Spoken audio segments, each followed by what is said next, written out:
guys, what's up, Mustangs? Boo Guy X one back to Forza Horizon 3 as another challenge.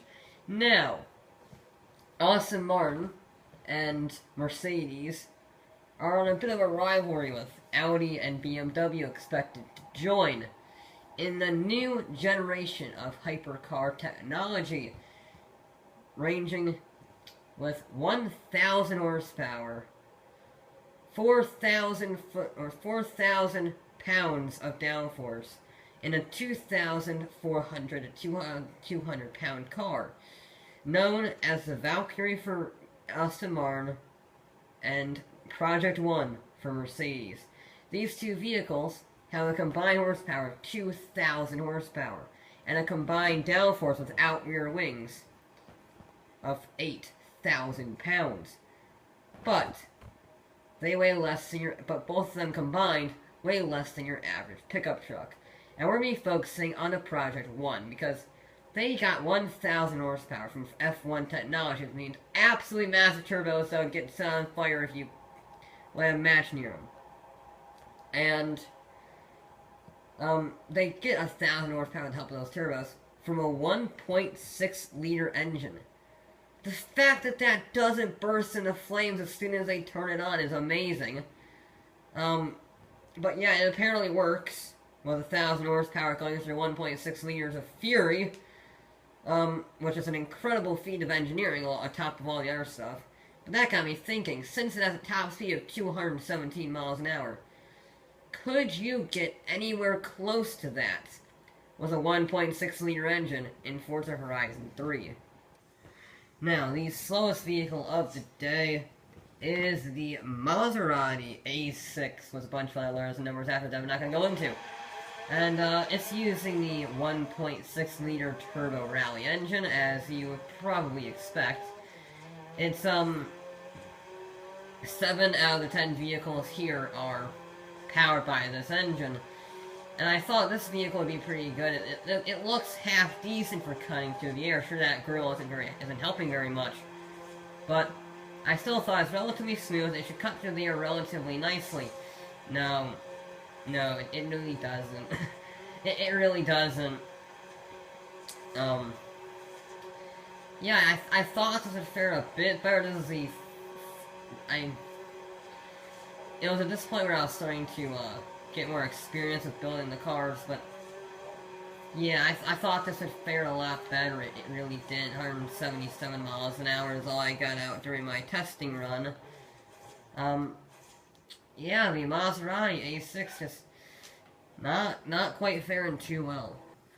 Now this vehicle is using its stock engine. This is a Fiat 695, a Barth, and I picked this was the first vehicle I used because I knew I was going to use the turbo rally engine a lot. I knew I was. But I wanted to see if I could get any other vehicle that didn't use the turbo rally engine. I wanted to see if I could get any other engine to work. And I saw this, thought, well, that's a good place to start off with. It's not the most aerodynamic thing. It looks kind of like a bubble. But I thought, I'll give it a go as the first one. Let's just see how it goes. It's 1 mile an hour faster than the Maserati, which is to be expected. They're very similar horsepowers. But yeah, I was hoping that this would go a little bit faster than 178 miles an hour, but it was not to be, and this was rear-wheel drive converted just so it'd be a little bit easier to put the power down. Now the next vehicle I wanted, the last vehicle that I built is the next slowest. The Renault 5 Turbo. This is an interesting one. I thought this could work. This is another vehicle that uses its stock engine, so it's marginally, very marginally, more powerful than the Turbo Rally engine, but it is more powerful. And sure, it has the aerodynamics of a barn, however, it is super light. It's the reason that's the reason I have all these bits on, like the rally lights. Apparently, adding rally lights, make the car lighter. So, any vehicle that can have weight-reducing parts, I put those parts on. And yeah, the Renault 5 Turbo is the last vehicle I built. It wasn't awful. I did have that problem a lot, where the AIs I was using this road here. I could have used the freeway, but the freeway has downhill sections. This is a much more flat than the freeway, a lot more flat. So I thought this would be a more fair test of the vehicle's top speeds. And the Renault, it's not bad at 181 miles an hour, but it was not the fastest either, and the cars decided to revolt against him that day. Now, in 7th place, we have the Lexus SC300. And this is an interesting vehicle. I threw this in as a bit of a wild card, because this is one of the few modern-day vehicles, I guess, that was relatively aerodynamic. I say relatively, you know what I mean. That could get the Turbo Rally engine in it. So I thought I'll give it a go, you know, well, I'll try it out.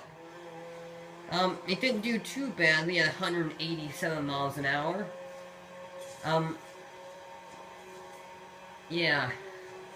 I mean, it's not bad, considering this is the heaviest vehicle, at a whopping 2,700 pounds. That just shows you how light all these other cars are, because this is the heaviest one. The average weight is below 2,000 pounds, probably. So, yeah. And on the official run that I got, as it gets stuck on the floor, I think this is a good place to end it, as it's, yeah. And, the rally mode on the side. I also built that thing up, didn't quite fare as well, didn't get anywhere near as close as these guys. He also had a similar problem to me. And then there's a car that's parked over there. The AIs are having a derpy day when I, did my Lexus run. But yeah, 187 miles an hour is what the Lexus got as the heaviest vehicle of the day. Now, in 6th place is the Ferrari Dino. I was looking through the list of vehicles that can have a Turbo Rally engine in it, and I noticed this was on it, and I thought that was very strange to have a Ferrari be able to put the Turbo Rally engine in it. But I did some weight saving, got this all set up, and I must say, I like the Ferrari without the braces on the front of it. You know, the front bumper looks very strange. For this vehicle, we had a tie with the Lexus at 187 miles an hour. And the way I dealt with that tie is I looked at the 0 to 60 time. Whichever vehicle had a faster 0 to 60 time would be the higher place vehicle, just so I had some comparison, because it's also a speed-related thing. So, that was my logic, which is why this is higher than the Lexus, you know, achieve the same speed. And, again, not bad. I thought it would do a lot better, given it's a classic racer and all, but still a solid performance from the Ferrari. Now in 6th place we have the Honda S2000. Another vehicle, I wanted to have some modern vehicles. I didn't just want to fall into the trap of using the classic vehicles. Of course they would be faster, but I wanted to have some modern vehicles as well. See how they would fare, and this fared quite well. We are getting relatively close to the 217 miles an hour set by the Project One Mercedes. This did 190 miles an hour. Is not bad considering I couldn't remove the wing on it. I wanted to remove the wing on it, that adds drag. Drag slows you down. But I couldn't. And I had to put the Forza wing on and leave that one on. I thought I would take this one. And again, it's not bad considering its power-weight ratio is relatively awful. 443 horsepower, 433 horsepower to 2,300 pounds, roughly. So these vehicles were going pretty quickly, considering their power-to-weight ratio was not very good, but 190 miles an hour for the Honda S2000. And in 4th place, you have the Opel Kadett, and we are now in the 200 mile an hour club. Yes, this is the first vehicle on the list to get to 200 miles an hour. Specifically, 203 miles an hour. And I looked at this car and went, that can have a Turbo Rally engine in it, and it looks like it looks about the right shape. I'll give it a go. Turned out to be quite well, as you can see here. We're up to 200 miles an hour now, and unlike the freeway, it's much more difficult to get a speed run on here because there's traffic, there's bumps, and it's not perfectly level. And you may see different speeds from there, but I'm doing this for my record and my non-recorded runs where they were all in conditioned environments, they were all the same. So that's why I'm counting those and not the runs you see on screen, because those are separate runs. Now, I know you're thinking, why would I have the back mono here? Well, it has the turbo rally engine in it, it's aerodynamic looking, and it's very light, considering it's just a frame with some paint on it. And, it's in third because it has a top speed of 203 miles an hour. Now, that's the same as the Opel, but this has much better 0 to 60, similar to how I judged the Dino to be faster than the Lexus. So that's why this is in third place at 203. And I was curious about this one, this second car I built. I was thinking, well, this car can't do good, it's a track car. But if you tune it right, it can be quite well. It does quite well if you tune it right. That, and unlike quite a fair few of these vehicles, such as the classics, it actually gets stopped quite well. So 203 miles an hour for the BAC Mono. Second place will go to the Lotus 11. I know you're thinking, how is this second place? Well, you'll see on that in a little bit. But this is, all the other vehicles are pretty easy to drive. They have maximum tire widths on the rear, stock tires on the front to save weight. This is not a nice vehicle to drive in any form of the imagination. The suspension is wobbly, the traction is non-existent, and it will get thrown out of course by a slight breeze. It's terrifying to drive. I did get 224 miles an hour out of the car in my official run. That did not involve bouncing off of yards and then, Dino. And yeah, this is the first vehicle to actually go faster than the Project One.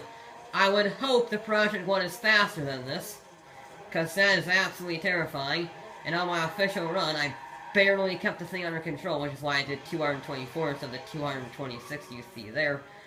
But the rules of the challenge indicate that you must do a separate run away from the recording as to have all concentration on that, such and such.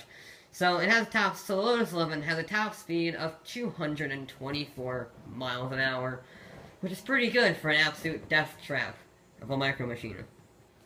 However, our winner is the Mazda RX-7. I was scrolling through the car list thinking, just looking through the car, this would have happened to be stock, and I saw the engine was 1.3 liters, so I thought, I can work with that. So this has stock engine in it, and with that stock engine, since it is a rotary, you can completely max out the engine and still have it at 1.3 liters. Which means this vehicle has almost 600 horsepower from a rotary turbocharged engine, and that means it got to a top speed of 228 miles an hour, thanks to 600 horsepower and rather good aerodynamics. It was ideally suited for this challenge, and since it has gigantic rear tires, 305s on the rear, it can get its traction down easily, which means I can go flat out, unlike in the Lotus 11. And yeah, it's just the perfect vehicle for the job. It's lightweight, has big tires, can get lots of power in the 1.3 liter engine. It's not even 1.6, it's 1.3 liters. And with that, we got 228 miles an hour. That is amazingly fast for such a tiny engine. But that is it for this episode of Forza Horizon 3. I will be back with more.